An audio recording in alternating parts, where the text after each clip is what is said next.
let's start small. Who are you all? Who is Black and Blue? Well, I'm Liam, the guitarist. I'm Maximilian. I'm the lead singer and I write the songs. Morgan, bass player extraordinaire. Chase Ethan Allardyce. I hit paper with sticks. And Black and Blue is our band and the image that coincides with it, such as the videos and the art that we put out, the merchandise, everything that goes with the vision is Black and Blue. When did you form Black and Blue? How did it happen? It happened about 2 years ago, and was it more than 2 years? Three. Okay, 2 or 3 years ago, and I had the idea to start a band, and I talked to our old guitarist Quinn about it, and we formed a whole band, and it used to be 5 members, and Liam was actually the last one to join that band. And it's funny because now me and Liam are the only 2 original members of the band. But yeah, it was formed about 2 or 3 years ago with a whole different set of guys, and we just wanted to start off creating music and connecting to people and making really good music.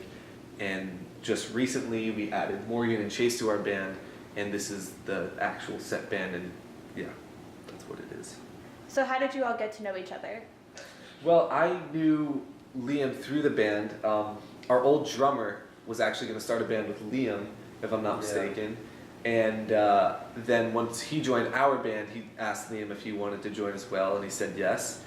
So I've known him for the past couple of years, and we became very close. I know Morgan through Lane Yeah. 4 years ago. from 4 or 5 years ago. Our friend that Lane. was I knew Morgan from a barbecue. Yeah, shout out Lane, our boy. Yeah, Lane. Yeah. And then Chase, he came to all our shows actually. Yeah. He still has videos of us, like when we performed, like you were out in the crowd. Yeah.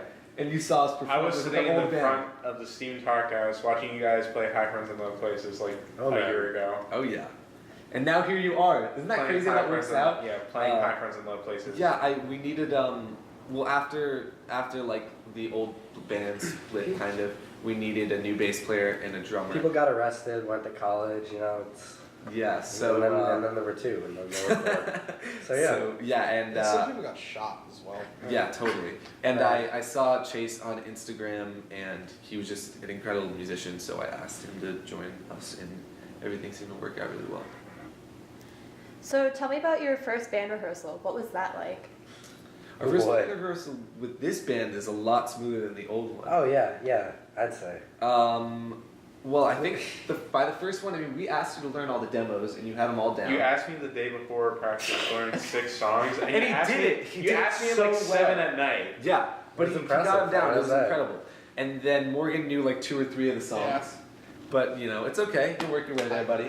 I've only played bass for 6 months. You worked Yeah, his way no, there. but he worked his way, and now he sounds great. And it was, it was very like smooth. It went a lot better than we thought it would, and it worked really well. And now, I mean, it's good because we have a good dynamic between messing around and having fun and actually being able to work. Because when you're at practice, there's only so much time that you can spend on working to perform live, record songs, or write songs, and it's crucial to spend that time in an effective way, you know, to do what we want to do, perform the best we can.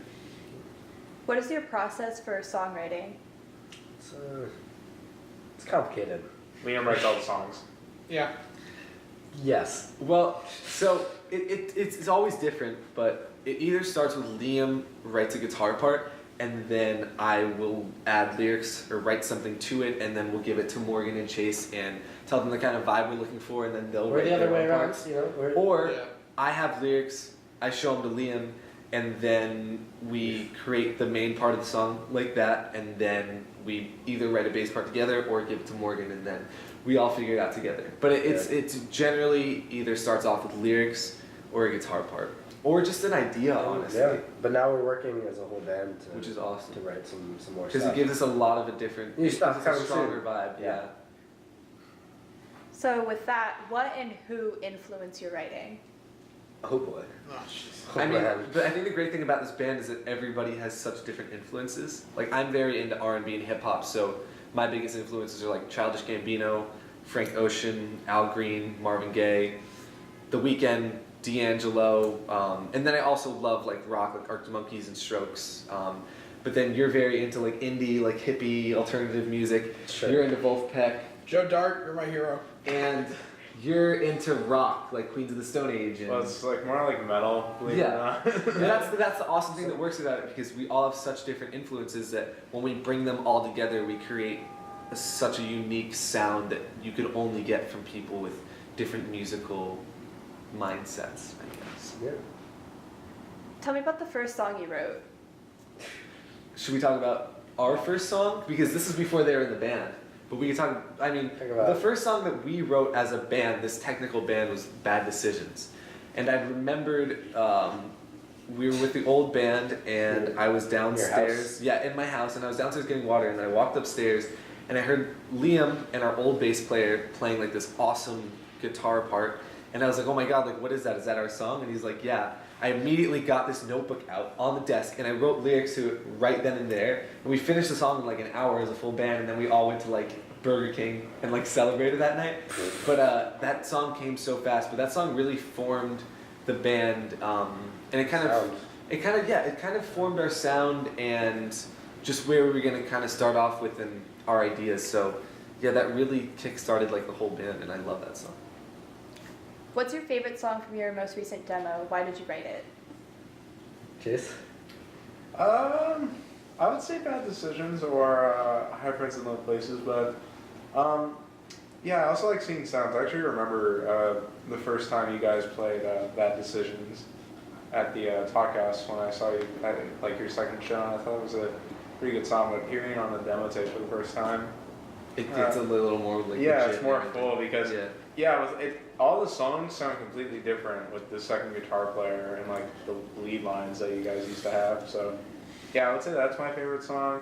And then I also really like Caroline because I like how you guys recorded it in like 10 minutes, but it still kind of sounds good. So Yeah, Kinda good. yeah. I mean, that's my favorite song from the demo tape. What happened for that song was that I kind of introduced Liam to Al Green, and he started getting into him more. And we sat down with an acoustic guitar, and he played me like these beautiful jazzy R&B chords.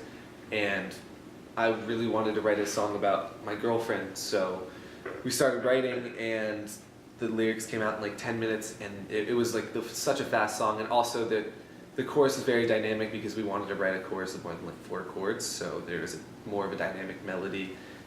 But it all came together like really quick, and I remember I was so excited about that song that after we wrote it, we immediately went to his house, recorded his guitar part in like a minute, and then I went to my house, recorded the vocals. We did it, wrote the song and recorded it all in one night, and then I added like this VHS sound in the beginning because I wanted to give it like a more old-fashioned kind of intro, and then it all worked out together. And it's really our only acoustic song, but it feels very like personal and very close to me. So I think that was my favorite song on the demo. I do love them all, though. I really like how Overexposed sounds. It's really funky, and I love High Friends and Low Places. I think that song's fucking awesome. What about you, Morgan? High Friends in Low Places. It's a good one. Best one. What about you? Same. So I mean, I like Caroline too, though. You know, just the whole. You like My Girlfriend? No comment. What? There's no right answer here. So yeah. What does a typical rehearsal entail? Set list. Yeah. We usually just, I mean, we've been mixing up like the set list for this tour, but we kind of just set it in stone. I think for this show was like when we officially like got it down.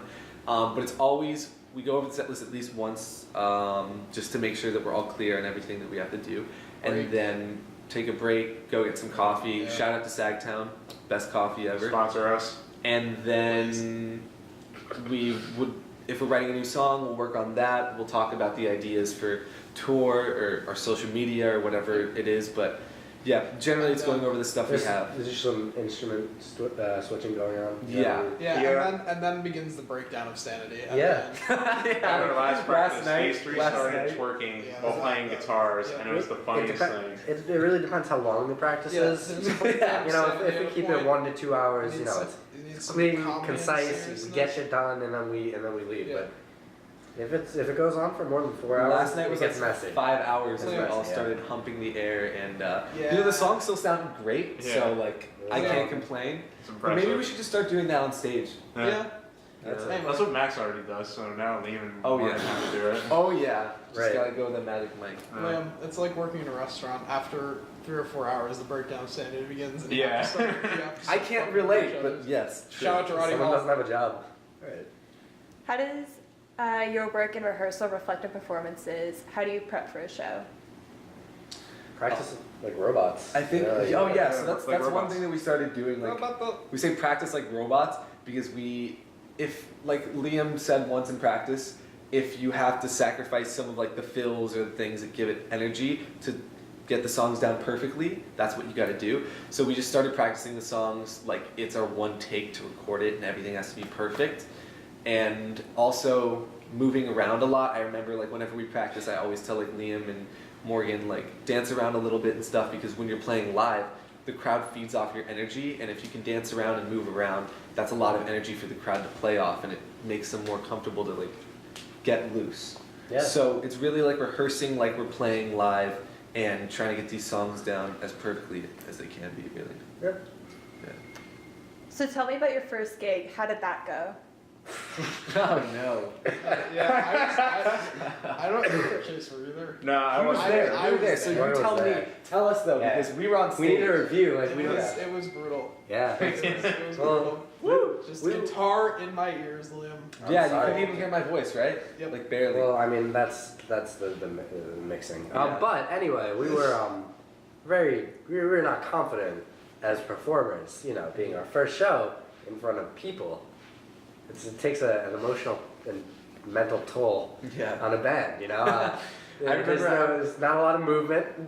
Yeah, when I walked out on stage, and we had a different band name, and I'm not gonna say that name right now, but I walked out on stage and I was like, hey, we're the Not a lot of we're gonna play a couple songs a for lot you of guys. charisma. And we were like so like stiff the whole fucking show, and then give it 3 or 4 shows after, and we're like, yo, what the fuck is up? Like start dancing Yeah. and everything. But I it's call just, it awkward. In a word, awkward. I mean, yeah, and nobody's first fucking show is good, but now we're a lot more comfortable and fun on stage. So, but yeah, train wreck first show. a train It wreck. wasn't a train wreck. It was alright. It was It was alright. just like It was a a bunch of jumbo jet 15-year-old crash. guys like playing their instruments, like I was thinking they were the 14, shit. Or, Yeah. or a piano falling down the stairs. I like a panda falling down. But there's songs that are to the tune of a piano falling down the stairs, and they're very good, so don't worry about it. Now tell me about your favorite gig. What happened? When we sold at the Talk House, right? Oh yeah, that was good. That was good. And you know, it was funny because that was before you joined. I had met you guys actually after the first show. I walked up to you. I said hi. Me? Yeah, Said your hi. first talk out show. I walked up to you, said hi, and I forgot who you were for 6 months. And I saw you guys again there Woof. at the talk house again, and you sold it out. And I was like, what the hell? Yeah, no, but it was an awesome show, Yeah. right? I asked actually. I think I asked Tor like how many gigs you guys have played since then, and he was like, yeah, like 2. Yeah, Yeah. that was like our 3rd or 4th Well, show. well, it was your friend's birthday, Yeah, and it really was. you know we had her dancing in front, which was obviously great. We actually took a break to sing "Happy Birthday" to her, but Yeah, I remember everybody was dancing we were half an hour late for sound check because you needed to get her cookies Okay. for her birthday. She was You're her so, favorite. She was so hot. her and I was favorite- single, her and favorite- I was like a 16-year-old. Like. Because you told me, look, it's very important. This girl, it's her birthday. She has her favorite cookies. I need to get these special for her. I'm like, look, we can't be late, but fine. It's Yeah. that important. And so, takes a half hour. We go to the IGA to get these special cookies, and Max gets Chips Ahoy. Okay, listen, soft Chips Ahoy. This is how I knew. Okay, we had in chorus class we had like this Secret Santa, Yeah, and yeah, I was but- hers, but I was like away for it, so I couldn't do it. But I remember on the card it said if you give me like she wrote a bunch of things that she wanted. She liked football, whatever shit. I don't know how I remember this, but she wrote on the card. She was like, if you give me like soft Chips Ahoy cookies, I'll love you forever. And I was like, oh my god, she's hot. I'm getting it in tonight. I'm gonna play this show. We're gonna rock out, and she's gonna fucking love me. And we all sang happy birthday for her. I gave her like a T-shirt and these And we Chips were- Ahoy, and we were late because nothing of- happened. Nothing fucking happened. I hugged her. Wow. And now we're gonna fucking be famous and blow up, and then she's gonna be like, oh my god, I wish I dated that fucking guy. Well, But it's okay. don't set your hopes too high. Anyway, Max, you're sitting on me. Do you channel any other artists or artists when you're on stage? If so, who? Oh yeah. I think, well, for me, because I have to stand up for an hour and dance around like a fool, I watch a lot of videos of bands and performers that I really like. So a lot of like Adam Levine, Freddie Mercury, Jim Morrison, and even more like recent artists. Like we saw Cage the Elephant together, and that was incredible. They were good. Matt Schultz, It was a good. and it was a good- it's good such time. like, oh my god, the way that they move on stage. Some of these people. I think I said Childish Gambino, but yeah, I love a lot of artists, and I could spend hours watching them do live performances because it really helped me understand how I should move around on stage for our music. And then I don't know, like, what do you? Same thing with you, like Cage the Yeah, Elephant, yeah. right? Chase Morgan. Like, I mean, Joe Chase Dug. doesn't move around on stage; he kind of Joe sits down. Dug. yeah, but if Joe you were to Dug. move around, who would you be inspired? I will have his next Yeah, one. like if you were our guitarist, Two which- word. he's a great guitarist. Yeah. If I was your guitar player, I would probably, because the way I like to play guitar is I like to try to break it. So if I was your guitar player, I'd probably Why don't be let him touch my guitar? Brad Schultz, Yeah, but he- wearing my strap really low. But when I'm playing the drums, I just try to be like. He That's just- so he funny just because you wear your throws straps so slide high. bass Like he and plays his guitar like here, so- like such an indie, like hipster fuck, and then you're probably like fucking like No, yeah, like bro, I wear my fuck guitar me. as low as possible. Alright. So for your NYC show, you chose the Bitter End as your venue. What's the story behind that choice? Because so many other famous performers have been there, and that's kind of how they got their start. How did you go about choosing that? I think the answer is literally in the question. Like so many famous performers have been there, and that's how they all got their start. And I feel like it's such a legendary, like fucking awesome place in the city. And I don't know. I mean, I contacted a bunch of places, and that was the one that I wanted to do our first show at because I know it's a great venue. It's It's been tradition, around yeah. for so long, and if we're gonna do it at our first place in the city, we should do it right. And then hopefully down the line we can sell enough tickets for like MSG or like Terminal 5, which would be fucking insane. But like right now, I think this is a really good, humble start, and I think it's gonna be an incredible show. Yeah, and then on their website they have a list of all like the famous performers up there. I was just saying like Black and Blue is gonna be up there one day. So yeah. Mm-hmm. As a band, what have you accomplished so far? What do you pride yourself on? I think Songs. right? our songs, Our music, I yeah. think they speak for themselves. Yeah. It's not a lot of not a lot of bands where we're from our age. They don't write their own songs. Like, it's mostly cover bands, and not a lot of original stuff is coming out of where we're from, and it's just fun. It's easy to be proud of what we're accomplishing, like just as a creation of art. Yeah, I mean, it's a whole new I thing. don't know anybody else our age that's making music that's good. Like, not to put anybody down at Well, all. I don't know, man. But I'm just saying, like, I think we're working really hard. I think we're working really hard and we're making a product that's really, really incredible. And every time we do something, I think, like, would I want to listen to that? Would I want to watch that? Would this interest me? And every time we do, I make sure that it checks off those things before we put it out there. And I'm so proud of what we're doing, and I know exactly what we're doing, I know exactly where we have to go, and I know how to get there. And I'm so excited for the future, and I think we're doing all the right things. And I mean, I'm just proud of us being together and doing what we love, and hopefully finding success in the future, making great music and art. Speaking of the future, in the next year, what do you have in store? EP. Nice segue. EP dropping. We're Yeah, recording. yeah. We're recording an EP in Brooklyn this February, which I'm so excited for, and Hi. we're gonna do a music video for the single of that EP, and we're gonna play a lot of shows in the summer, and just play a lot more shows and try to, I guess, Yeah. gain a bigger fan base, get out there more, and try to really build up our fan base Yeah. so that we have the ability to do bigger and More better people things. like you. Yeah, you watching this video, we love you. Come to a town near you. Hopefully. What do you want viewers and listeners to take away from your band? What do you want them to know? We're love good. you. We're so good. I mean, I think if you like this band. Why'd you start this band? Remember? Oh, okay. Well, yeah. Why did I start this band? I was going through a really rough time in my life, and I found out that music really, really helped me. And I literally started the band because I wanted to help other people who were going through hard times, because I could never know what anybody else is going through. But if they could feel better for the 3 minutes that they listen to one of our songs or the hour that they listen to an album or see us live. That absolutely means everything to me. You know what I mean? So if there's anything I want people to take away from our band, it's that I just want to help them and connect to them through our music and our art. And I really hope that we can do that and really touch people and connect to them, because I just want to fucking help people and get out there and, you know? And we're going to keep growing. I mean, we're all so young. We have so much time to grow and make our music and our art and everything better. 23, Yeah. He's 23. He's the oldest. Yeah, I'm actually 60. Yeah. So they don't I'm have the a lot of youngest. time left. But I do. So we're going to keep writing great music. So, yeah. Thanks for bringing that up. That's such a perfect answer for this. All right, well, thank you for having me, Black and Blue. Oh, yes. Heck yeah, This dude. is awesome. Hot again for like aesthetics, but I'm getting hot again.